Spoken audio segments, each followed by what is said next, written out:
Hello, I'm Eleanor Hoffman, a landscape designer. I'm going to be talking to you today about residential landscape design, planning the project.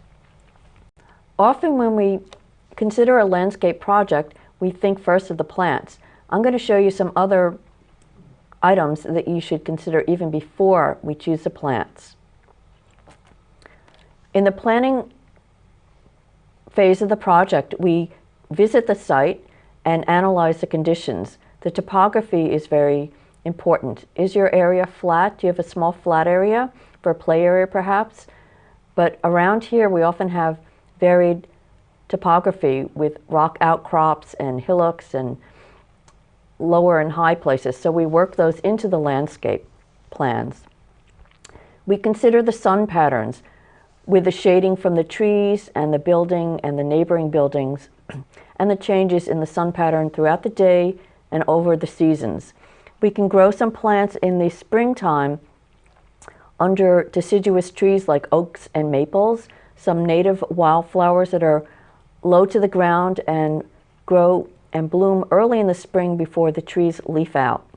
We can take advantage of the light area that will be later shaded. We can decide which areas are sunny and which are partially shaded and which are full shade. We want to look at the hydrology, all the water features. Are there visible water features such as streams and lakes or ponds? Do you have added water features? Do you have a high water table where the water comes up close to the soil surface? That will affect the plants that can grow there. Are there dry spots, low spots where water will collect, or high spots where it will drain well? That also depends on the soil, and soil itself is a major topic. Soil testing and soil is something we'll talk about in a bit. The soil can be analyzed by the soil test. And we look at the existing plants that you have already. Those have some value. They may be in good shape, they may be diseased or damaged and need to be removed, or perhaps they can be transplanted. Here's a typical woodland area with rock outcrops with lichen and algae growing on them and some rhododendrons surrounding them under some deciduous trees that give shade during the summer. There are some shade plants growing such as ferns and moss in this area. This would be a typical natural area that you'll see around here. You might have a water feature, and you can take advantage of that by growing aquatic plants such as floating water lilies or plants that are anchored, and have plants along the shore that can take the inundation of the water by their roots, irises and other aquatic or semi-aquatic plants. When we plan, we have to review how the property is going to be used. We often love to see ornamental gardens, and we'll look at those in a bit further. We'll look at some ornamental plantings. We also want to plan for privacy. How are we going to deal with that? Screening out the neighbors is one thing we can do with plants or hardscape materials. We want to have an entertaining area often. And we also like to grow edible gardens. So we have our vegetable garden. We can even have those in pots on the deck. Have some herbs, tomatoes, other plants like that. We want an outdoor cooking and eating area, at least an eating area, perhaps even an outdoor stove or a whole kitchen. And then play areas, particularly for young children. Here's a seating area, and it's always nice to have some furniture nearby where you can relax, perhaps have some tea or wine and read or just chat or sit down for a while. Have some cushions nearby, and also just even simply decorate it with a planter nearby with ornamental plants. This is a tropical plant called elephant ears that will grow during the summer, but you have to take it in for the winter. We drew our landscape plans, and we do that on computer. They can be colorized, such as this one, or they can be black and white drawings. This will give you an idea of the scale. These are all drawn to the proper scale and show you the mature size of the plants. It'll show you the other elements like the walks and steps as well. Setting a budget is very important. So we want to decide how much we will be spending on our property improvements for the landscape. There are some very expensive items. Those include things like swimming pools. Excavating for a swimming pool is a large expense, but it's a one-time expense. And then also all the other hardscape projects. Hardscaping are the built elements, the stonework, the woodwork, the steps, walks, gazebos, lattices, trellises, etc. Large trees are expensive to either plant or take down. Trees are priced at the nursery by the size. The larger the tree, the higher the price. Removing a very large tree that's hazardous, potentially damaging the house, can be expensive. It can be over $1,000 to many thousands of dollars. Grading and drainage is very important. We want to grade so that the land slopes away from the foundation of the house and the water is also drawn away from the house. By starting at the roof, good gutters and downspouts and drainage systems that go away and go into dry wells or French drains and such. Your landscape is an investment. It's about a quarter of the value of the overall property. And before the recession, there were studies done showing that landscape value increased and maintained the investment over time. Just like kitchens and baths do for the inside, the landscaping did as well or better. We prioritize a project. There can be so many projects that need to be addressed, so we can do them one by one. The first thing to address would be the safety features. For walking, we don't want any obstructions on walking, and we don't want anything that can cause us to trip. We don't want hazard trees that can fall on the walkway or damage anything or fall on cars or obstruct the driveway. Those are very important to take care of first. We want to emphasize the front entry to the property around the front door. We want that to be open and exposed from the street or the driveway where you can see it, where it's well lit. There's a number that can be visible, often near the door or sometimes on the driveway or by the street, a number sign. We oftentimes have a bench or some element to sit on or somewhere to put down your packages near the front as well. We can have some decorative items seasonally changing. We look at terraces and patios. Those are areas that you're going to use, and those are built and will stay there for a while, so we make a good investment in that and we prioritize that because the planting beds will be based around those. Screening is important to screen off utility areas such as where your air conditioner compressors are, and to screen between neighbors is another issue that we want to address. Fences can do the same as well, bordering a property or even within a property to close off an area and make a garden room. We often build walls that can be retaining walls to hold back a slope, freestanding walls that might even have a seating wall around a patio, and we have walls for foundations and terraces as well. The garden beds are very important as well, and that's what we want to plan for, but we work around the design of the beds based on the built elements.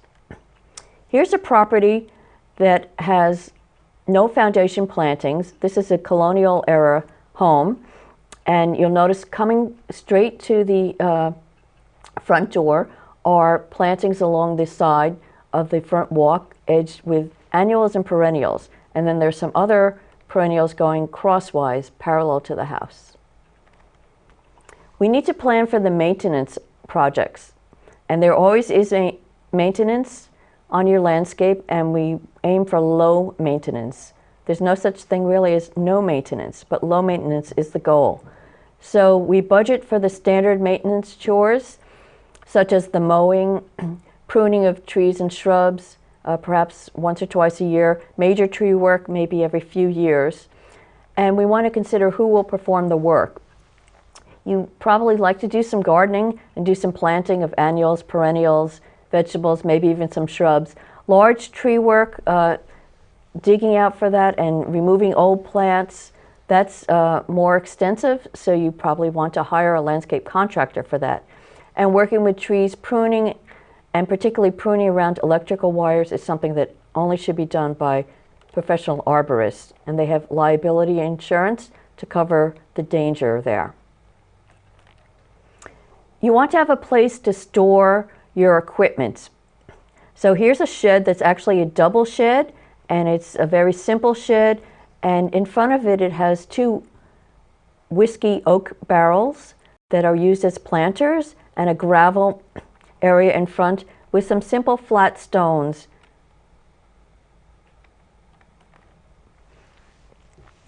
The soil is a very important element of the garden, and we don't see it much, but it really is important for the health of the plant. So testing the soil is important. Cornell Cooperative Extension and other cooperative extensions around in other states have soil test kits that you can buy. You want to have a nutrient analysis done. It tests the nitrogen, phosphorus, and potassium, and then some of the other elements if needs be, like calcium and iron and such, for your plant's health. You want your organic matter to be at least 5% of the volume of the soil, and that's important for plant nutrients. Some plants can take a lower fertility, some of the prairie plants that we grow that come from the Midwestern states. The pH is important. That's the amount of acidity or alkalinity of your soil, and many of the plants that we grow, such as azaleas and hollies and rhododendrons, they like a low pH. So they're called acid-loving plants. Soil test will tell you that as well, and you can adjust accordingly based on the results you get.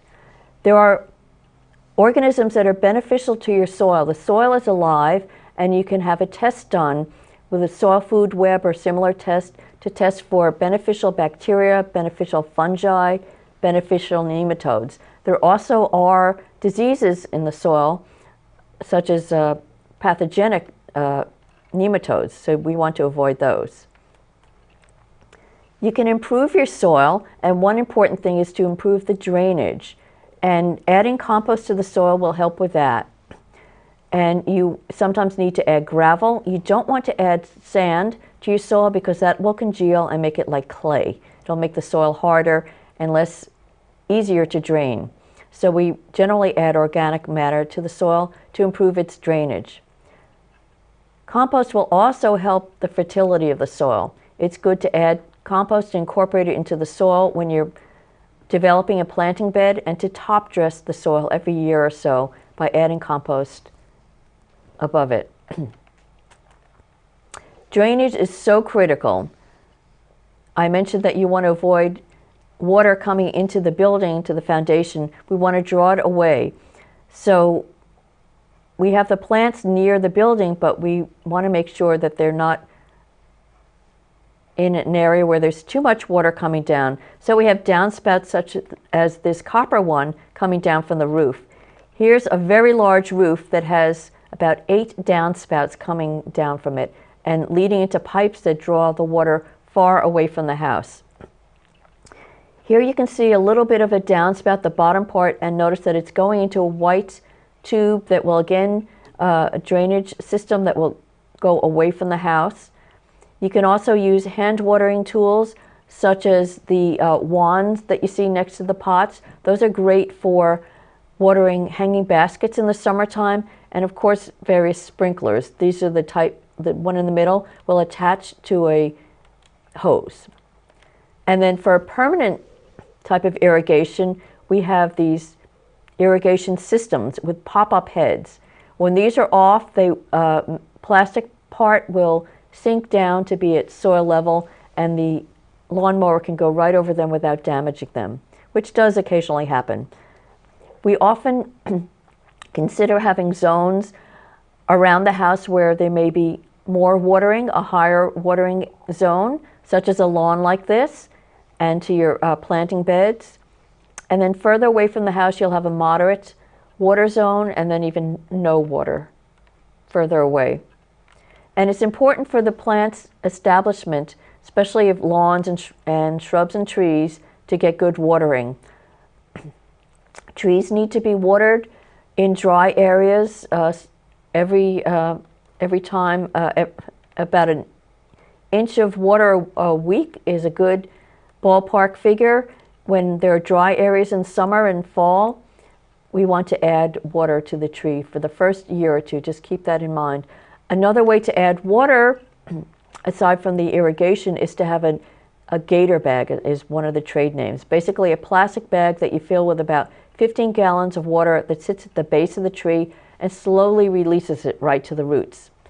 Another way to water around the plants is to have soaker hoses and irrigation hoses with little spaghetti-like hoses with water emitters going right to some of the plants. This is also good for pots on your patio as well. We want to have a good way to go around our property, to walk around the house, to walk around the grounds and the gardens and such. This is a lake here where one side of it just has lawn, the other side has a retaining wall of some regular fieldstones that were right from the property, with walkways edged with some brick in between, and a brick patio, and some simple stones going right into this pond that's used as a swimming hole. Another type of pathway we can see would be a gravel pathway. This is good in flat areas, and this one is edged by granite stones, like Belgian blocks. They're small blocks called setts, S-E-T-T-S. Here is that same house that we've been seeing. Looking from the side, we'd seen it looking right to the front door. This is going crossways, and the bluestone path in the center goes right up to the front door, but you'll notice that coming across to it, parallel to the house, is a wide brick path. It's really nice and wide, and two people can walk side by side. Coming off of the brick walk, going around the side of the house, is just a group of small flat stones that are set right into the lawn with grass right in between them. Here is looking from the other side, looking across the driveway, where you can see there are steps, wide steps going up to that brick walkway going in front of the door. Here's a close-up, and I want to point out that you can use just a few materials here to make this attractive. There are blue stones used on the landing here, wide blue stones. Blue stones are also used on the treads of the steps, and there is a retaining wall and a set wall, a cheek wall, used also with brick that follows the brick of the pathway above it. Bricks are used on the risers and on the walls, topped with coping of bluestone. And then some posts that are made out of wood and painted dark green, like the shutters, and they basically anchor, and they're made to look like the old hitching posts. Here is an addition to this house in the back that's wooden, and you'll see the steps here and the walkway are also done with brick. The bricks are the risers and the walkway and the treads. And then at the top there are two granite stone steps, some large stone steps that lead you right up to the top step, which is a landing with a wooden stairway topped with stone as well. So you can mix materials and they go together very well. Here again is the gravel walkway, and it's edged with the granite setts again, set right almost flush with the ground, and the step is just the ends of bricks turned up there, and the walkway below it, just a little bit lower, is brick in a herringbone pattern edged with some running bond brick. So just a few materials, the gravel, the granite, and the brick make a nice area, two walkways and their borders. Here is from the back around the barn area going down into a wooded area, and we'll see this view and another view further on of some large stones that were found on the property that are used to bring you down from the upper area to the lower area. Just set in place, and these were brought over by machinery, and they're quite heavy, and they were set in to make a nice informal stone stepway.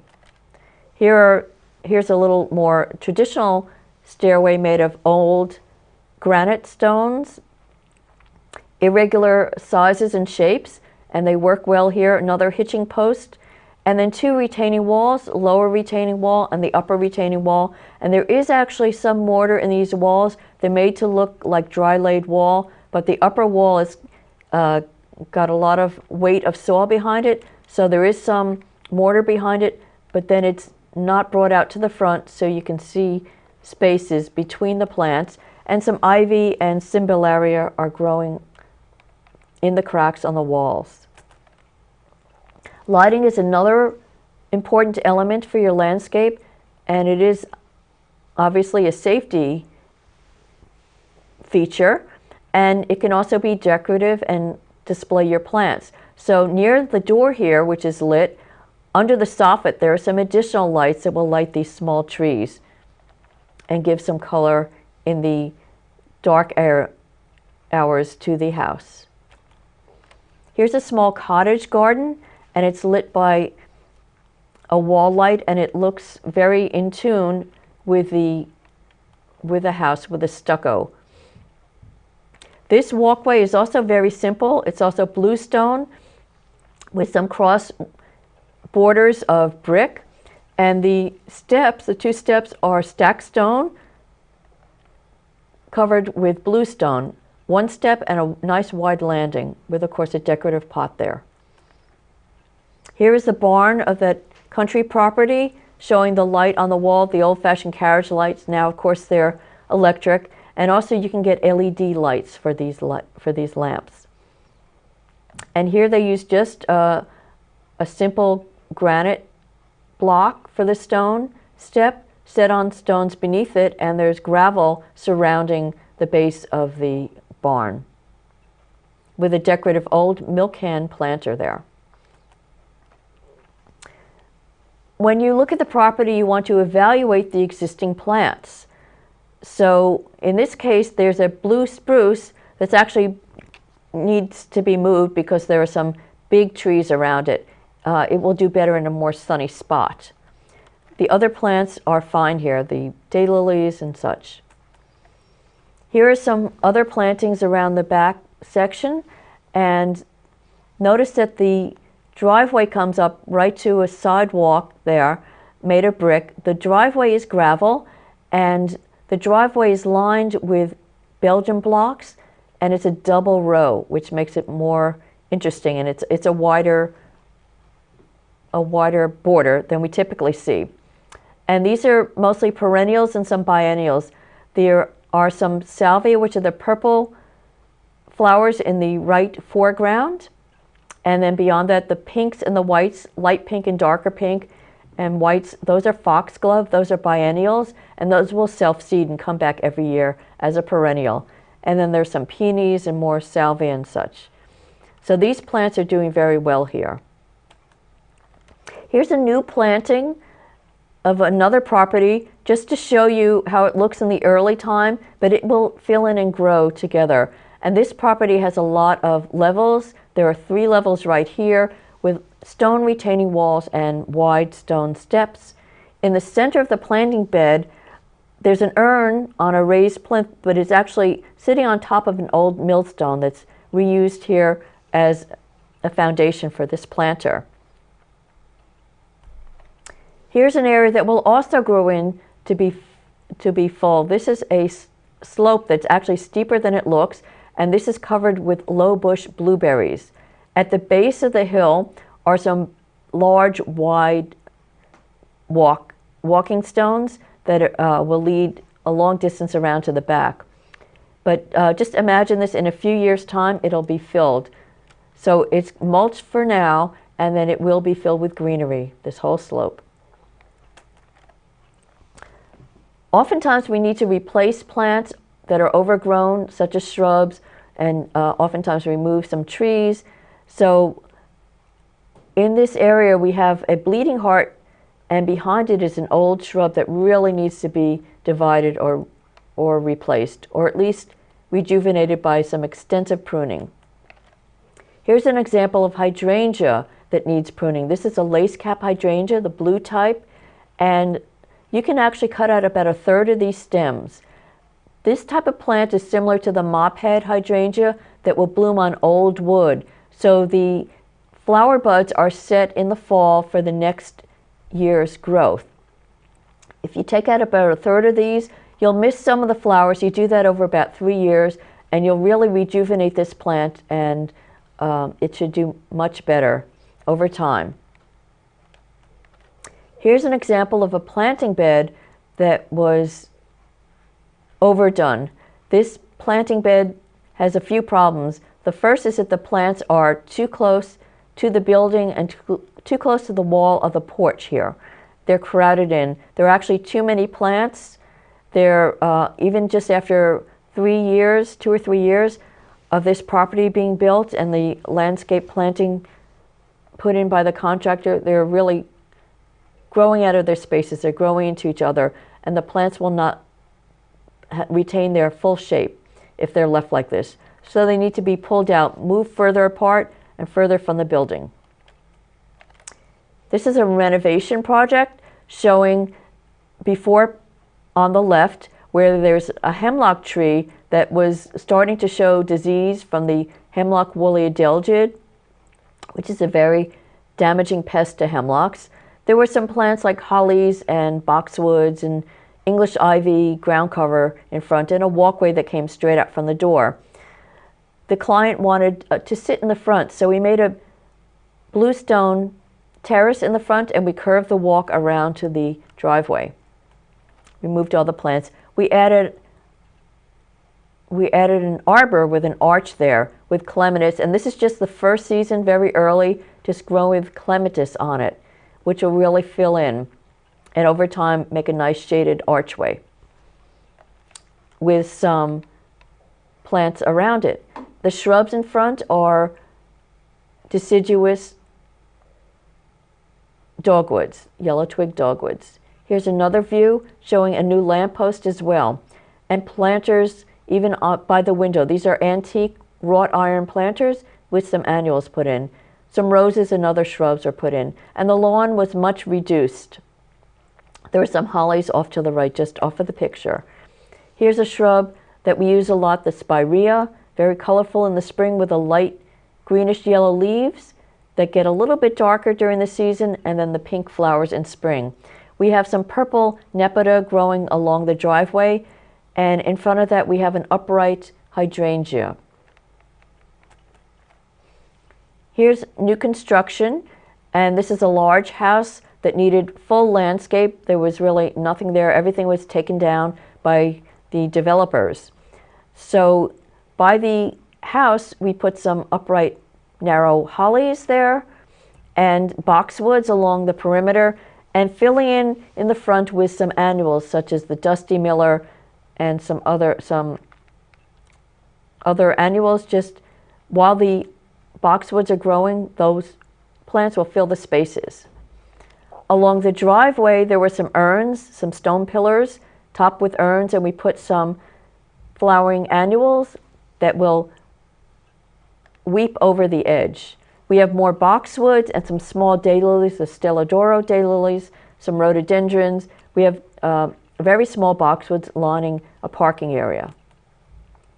And here is around the front entry, and perennials are used along the circle. The walkway comes off from the driveway to the front with a bench that's just off the picture, and then leads to the front door where there's some planters and sweet potato vines and other annuals that are flowing down from the pots on the steps there. Here's a patio area near a pool that is edged with hydrangeas, and these are the blue hydrangeas, the Nyko blue. These are great for summer. They retain their blue color, and you can see there are also hanging baskets here, and in the foreground front right, there's a dwarf Alberta spruce that gives some definition with its conical shape. These hydrangeas will bloom for months, which is great for the summertime. And notice how the walkway is edged with brick-colored stones, and gray is on the foreground. Here's another view of that, showing the shaping of the beds and coming down the steps. Back to that colonial house, they have a wonderful gazebo, which is actually a folly with some old stone pillars and wrought iron capping. There's a whole group of daylilies in front. They're just about to bloom. Their buds are in formation now. But these perennials need to be divided, as do many others. Daylilies and hostas, about every 3 to 5 years, need division.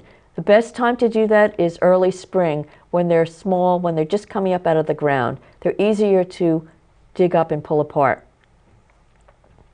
Invasive plants can be a big problem. This is a property in the back. It joined a wooded area, and there were multiflora rose and bittersweet vine and many plants. You can see over time the vines can climb on the trees and actually cover the leaves, and you see the tree is not leafing out very much because the branches have been covered by the vines that kept the sunlight out, and the tree leaf could not photosynthesize anymore.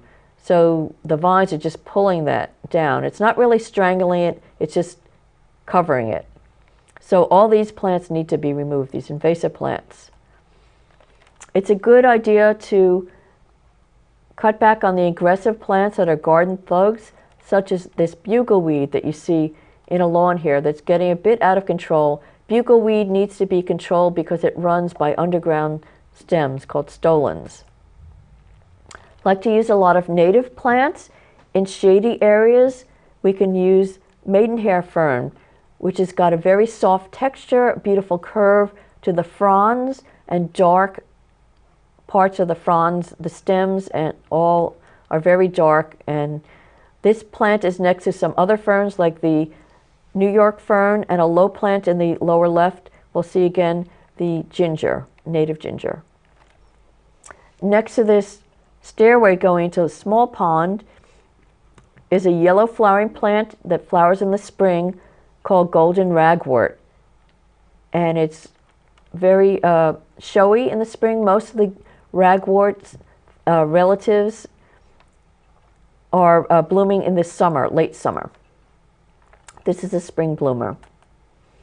Here is a small tree or shrub, and it's related to the flowering dogwood. This is the silky dogwood. In the early spring, you'll see that some of the leaves, as they emerge, have a beautiful maroon color to them. As the leaves enlarge, they lose that color and retain the green. It's got a group of small little flowers on top of the leaves that are showy, not as bright from a distance as you'll see with the flowering dogwood or the Kusa dogwood, but still quite attractive, and makes a very nice small tree and a good cover for some small plants, good food and shelter for birds. Behind it, the blue color you see is from Virginia bluebells, another native plant that can get 2 to 3 feet high. Here's a good plant for shade, the black cohosh, Simicifuga racemosa. This plant can get 2 to 3 feet high. It's got a soft, matte, sort of bluish color leaf and nice flowers in the late season. This is a large, sort of coarse, massive plant that you can use in your shady areas. Here is a wild ginger, slow to get going, somewhat expensive when you buy it. It's a native plant. It's not related to the ginger spice. It does have a flower under the leaves. It's a relative also of the European wild ginger, which has got a shiny leaf, a similar heart-shaped leaf to this one. This will be slow to spread, as I said, so you may not get a whole large area in a short time. When you choose your plants, you want color from the flowers, but also think of the foliage as giving color. Next to the peony in the center on the left in the front is a hosta with a blue tinge to it, a solid tinge. Many of the hostas have bicolored leaves. They're variegated and give you greens and whites and yellows. Here again you can see the foliage varies again from the blue hosta to the greenish yellow of the ferns and the darker color of the evergreen shrub and the medium greens of some of the other perennials. Again, the hostas echoing the color, the lightness of the color of the peony flowers brings out their blue color. In a shady area, this is a grass from Japan called Hakanakloa. This is great for brightening up darker shaded areas. And this is used coming down a stairway. And here it is next to a mountain laurel with red banding on the color of the flowers. The mountain laurels can be white to pink to darker red bands like this. And notice how the bright yellowish gold of this Hakanakloa contrasts with the greener foliage behind it. Here's another side of this garden that's actually just green and white. In the background is a closed-in area with a taxus border, and in that is a dark purple, really a maroon cut-leaf Japanese maple. But in this garden section here are some hollies and boxwood and hostas that are just green and white of the itea that are used in urn-like planters. And these are all surrounding, the hostas are surrounding a fountain. The white that you see on the ground are flowers from catalpa tree, which is above, that flowers in the spring. That's one of our wonderful, beautiful native trees. And it's good to plant for a succession of bloom. You can have flowers from early spring, late winter, sometimes even February or March, through to December. So here in the late winter, early spring is the vernal witch hazel, and you can see there are leaves from last year still hanging on, and you see the very strap-like narrow petaled flowers here that are yellowish gold with a dark center of a maroon. There are other varieties of witch hazels. There are varieties that are hybrids between Japanese and Chinese witch hazels that bloom in the late winter. That can be gold like this, they can be maroon or dark orange. Further into the spring, we can get some lovely flowers such as the tiarella or foam flower on the left. This is a native plant. It also has interesting leaves with the maroon along the veins there. The individual flowers on the foam flower are very tiny, and they form a long candle about 4 to 6 inches, and it looks very foamy, and that's how it got the name. In the center next to it is the Japanese painted fern, and it's called that because it is multicolored, silvery tinge with maroon and green. So very nice and colorful, and that can take some partial sun.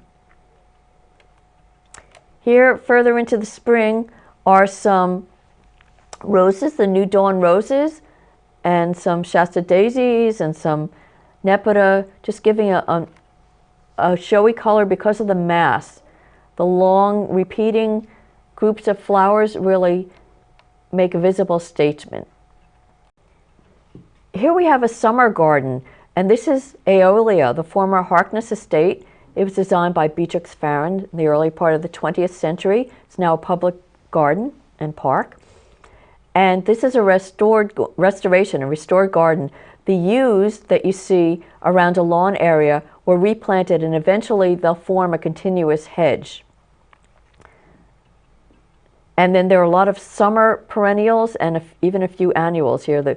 There are the bright yellows of the Rudbeckia. There's the reddish orange is a Montbretia or Crocosmia, which is marginally hardy around here, and the forget-me-not in the blue. So various plants here, and they're tried to use the plantings that Beatrix Farrand had designed. And then later in the summer, this is a nearby natural area, an open meadow. You see the goldenrods and the grasses. The goldenrods come into their own. These are the natural goldenrods. There are about 50 to 60 native species of goldenrod in the Northeast. There are some that have been cultivated, such as Peter Pan and fireworks, and you can look for those. Here's some of the native New York aster. There are many varieties of aster available in garden centers, anywhere from a foot high to 6 to 8 or 9 feet high. Look for different colors like this pink or whites or maroons, orangey, yellowish colors, all those tones. And of course, it's in front of a goldenrod. This is a miscanthus. We don't use miscanthus much anymore because it is invasive. This is not the typical miscanthus sinensis that you see in the nurseries. This is miscanthus malapartis, which has a deeper red on its flowers, and this would be in the late summer. And then in fall, of course, you have Japanese maples and all the deciduous trees with their wonderful colors.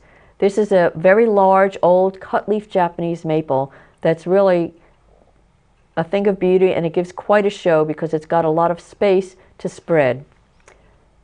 So I hope you enjoy your garden and the plants in it, and also the space that you create for your outdoor living. If you have any questions, you can please email me. It's ehoffmanlandscapes@verizon.net. Thank you.